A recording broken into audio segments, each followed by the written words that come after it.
big decision time. Is it worthwhile even attempting to save Project Amy?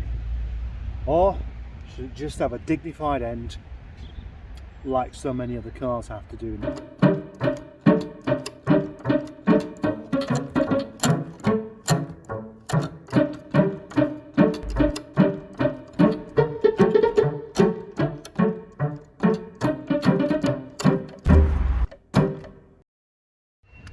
I'm going to make my mind up about this car today, because quite simply, I'm not sure it's worthwhile saving. Any car can be saved with enough money, but I have been looking around this car and I've come to the conclusion that even if it was running, it's not really going to be worth very much, and it's not going to be in the hands of a collector or an enthusiast, or it's very, very unlikely to be. It's going to need an awful lot of work and dedication to make it a nice car again, because let's start with this paintwork. It is shocking. It needs a full respray. But further down here, as we go to the other end of the blue corner, we have Project Max, and Max also needs a full respray. But even this isn't as bad, because it's not completely, I mean, I would call this ruined, but it's still got lacquer on there and there and there and everywhere. It's just that the paint has gone bad underneath, but at least it can still be cleaned to a degree. And besides that, the GTI is a different car altogether. Well, the engine may have been very noisy, but it certainly has a nice ring to it there. It is the age-old dilemma with this car, and that is that because of its condition, it's only worth a few £100 when it's fixed, and that means it's just going to be in the hands of someone who's just going to wreck it even further anyway, and the following year it's not going to be on the road at all. Now, I could shortcut that a little bit by just making my own mind up about it, and that's going to be down to how much corrosion there is on these sills, I reckon.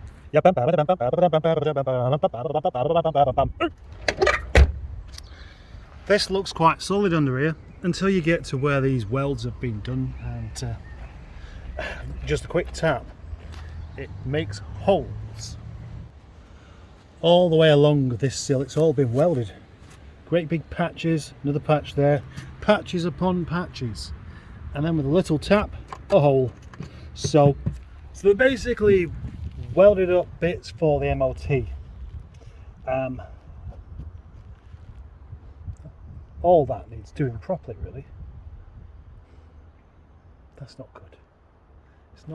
It's really not good, that at all. The exhaust is rusty as well. Oh, there's a hole there. Cosmetics, obviously, it looks a mess.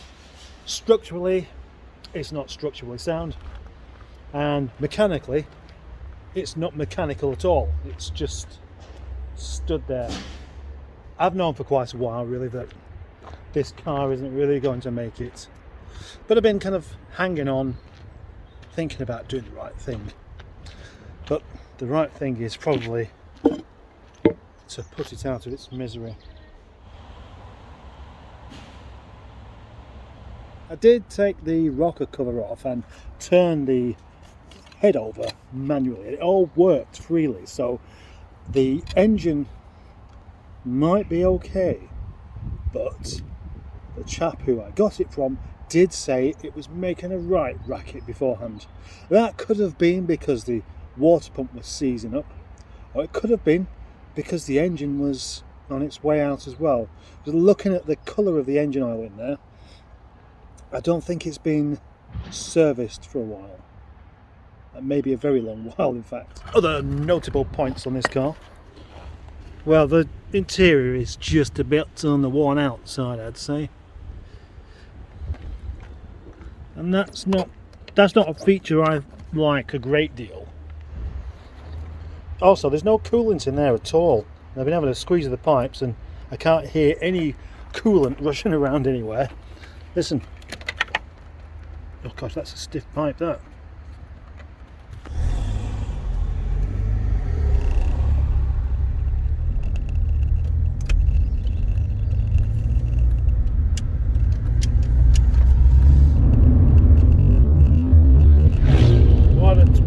Many of these people will say, well, I'm not really doing any harm riding around this dirt bike on the roads. You know, stop being such a fuddy-duddy.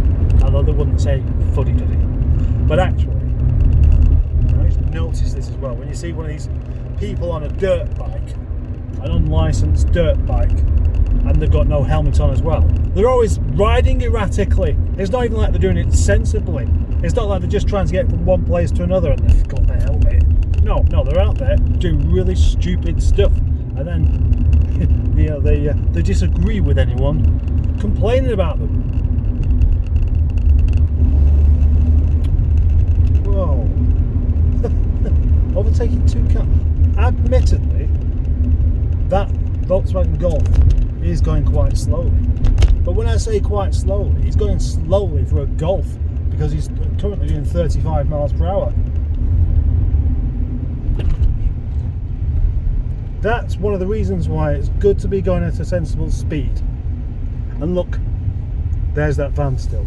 That's as far as he got, which isn't really that far. On the subject of Amy, the Rover 214, I've been thinking about this quite a bit. Do you know, I know quite a few people who buy scrap cars. They buy them and then just bin them. And they do quite well. They actually make money off of doing it. They make a lot more money doing that than I do buying cars and trying to mend them. Even when I don't even buy them, I even give them to me. It's still, it's a costly thing trying to get them back on the road, and for the amount of profit you get out of it.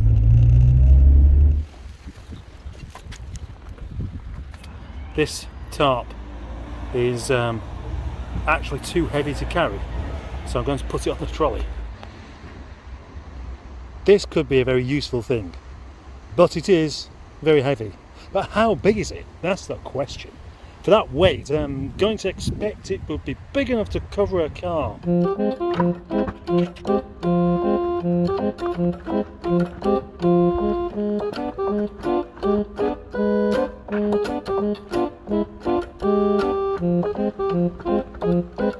Well, it's no wonder it's so heavy.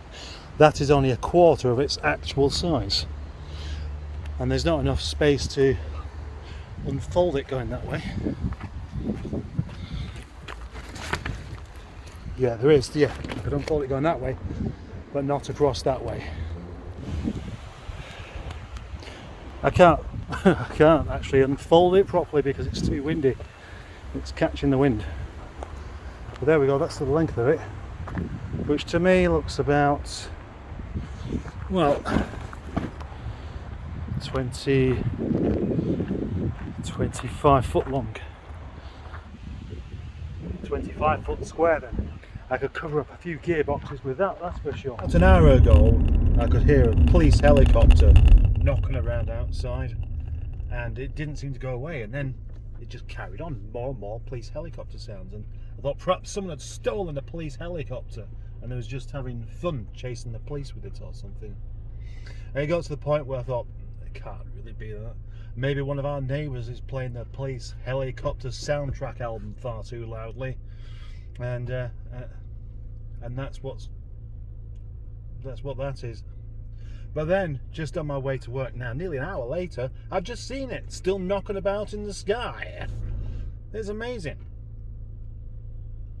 I'd have thought they'd have caught those criminals by now.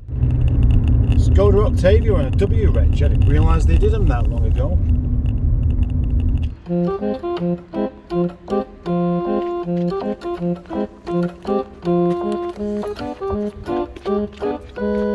A question. Can I make this car, Alfred, look as nice as that car, Alfie? No, I can't, but I can try. The first and most obvious thing I can do is wash it. That would be a good start. See how bad that paint is underneath the dirt. Now, although this isn't my car, it is a Rover, so I can do this job for the love of Rover. Plus Tarp's going to pay me maybe £50, maybe 120 for a couple of hours work here. So basically a couple of hours of maybe just vacuuming and cleaning, little scratch correction here and there, and we'll see how it comes up. These wheels, by the way, the Serpents, are just a temporary measure. This car will either go back on its original Cosmos alloys or have my coronets, just depending on how the deal is actually going to work.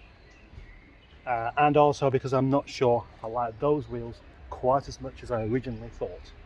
So, let's just find off it here a little bit. Pre-wash. Post-wash. It doesn't look any different, does it? It looks almost exactly the same. And that's because it's not really dirt that's the problem on this car. It's the paint. It's just really very, very rough indeed. Cows.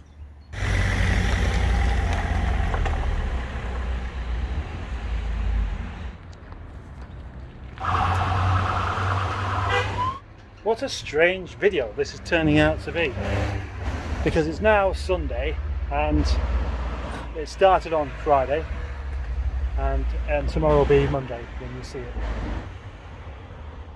It's just a strange day this Sunday. Sunday, the day I like to do something nice on my own car. So far I've come down to do a job on my neighbour's Transit, but he's not here. And then I had a special guest turn up that I wasn't expecting because he's got his dates wrong. And then another special guest, which the details of which I won't go into. And now I'm expecting Mr. Mansley. Will he turn up?